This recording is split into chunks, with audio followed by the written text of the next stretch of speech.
Now, 2 women in the Indian state of Kerala have defied a long-time ban on entering a Hindu temple. And the move has led to protests and a backlash from conservative Hindu groups.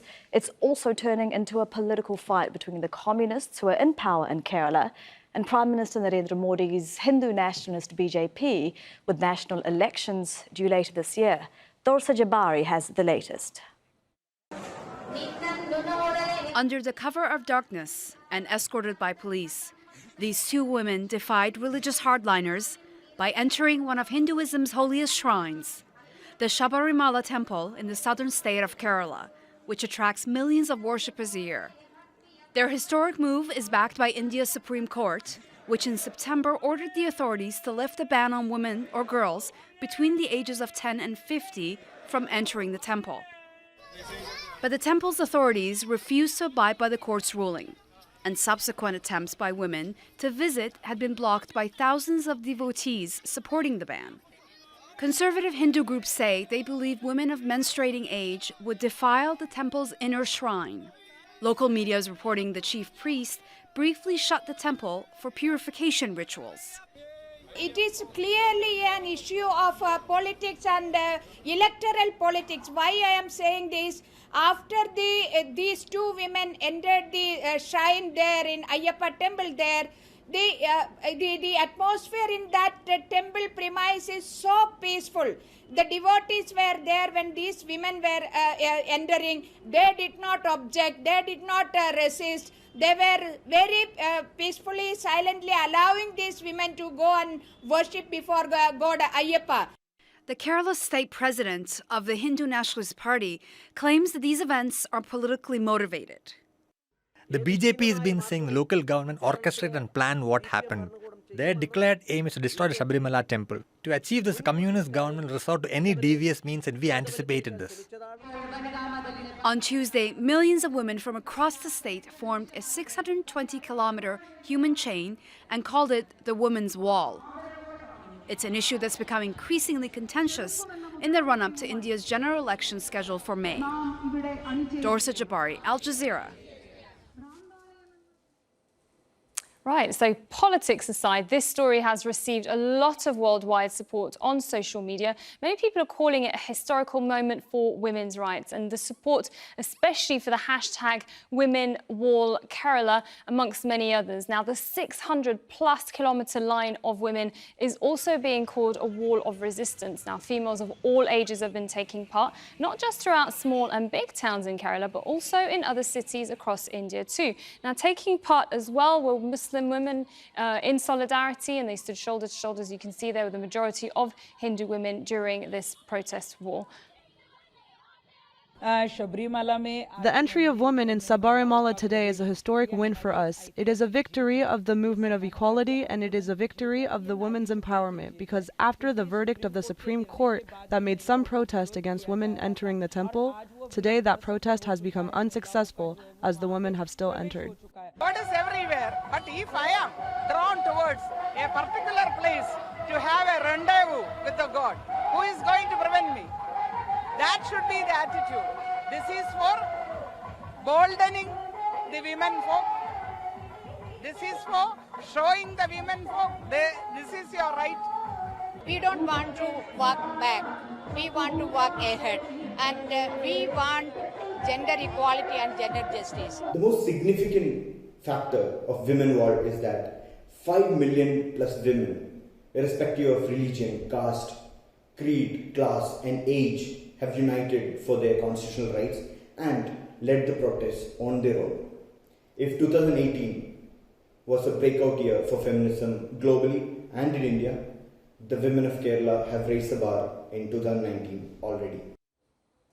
So as you can see, there's some very feisty voices, including that of men, but the number of women taking part in the war was much higher actually than planned. In fact, it was organised by the Communist Party, who are in power in Kerala at the moment. But some people have been sharing their own photos of those taking part in the wall. And this one is actually by someone called Musa, who tweeted this picture of his baby niece. And Kerala's Chief Minister, Pinarayi Vijayan, also honoured the women in a Facebook post, even though it is written in Malayalam, but he calls it the biggest movement in India to protect women's rights as per constitution and against those denying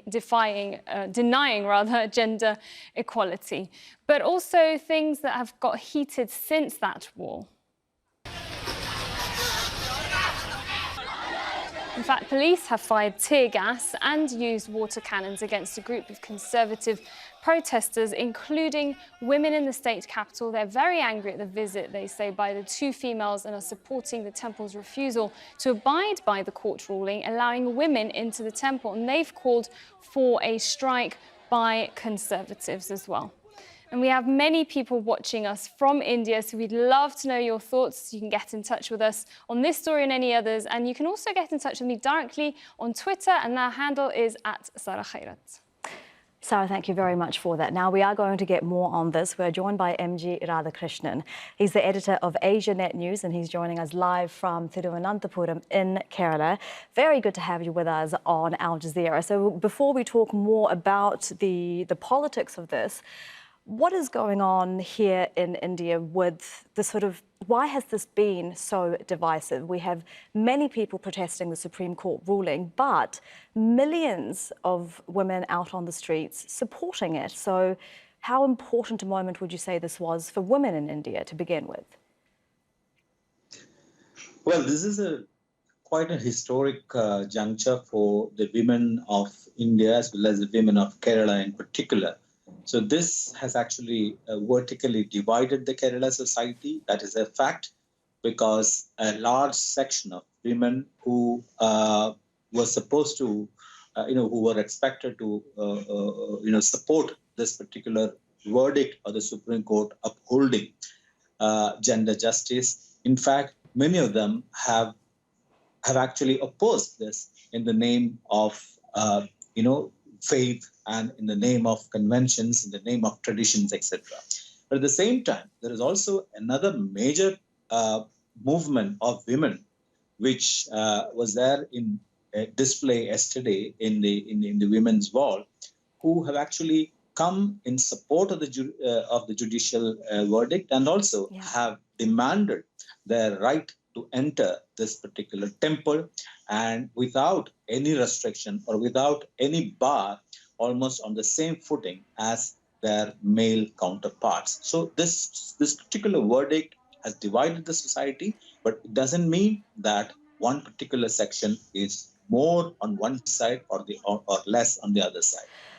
A divisive issue indeed. Is the ruling BJP, which is saying that the Supreme Court ruling is an attack on Hindu values, is it using this issue to its advantage like it has used religious issues in the past? The BJP's chief in Kerala was overheard saying that this was a golden opportunity for the group. Absolutely. For BJP, this is the real godsend, because in Kerala state, the southernmost state of India, BJP has been a lesser player compared to the major other political parties like the Communist parties or the Congress party.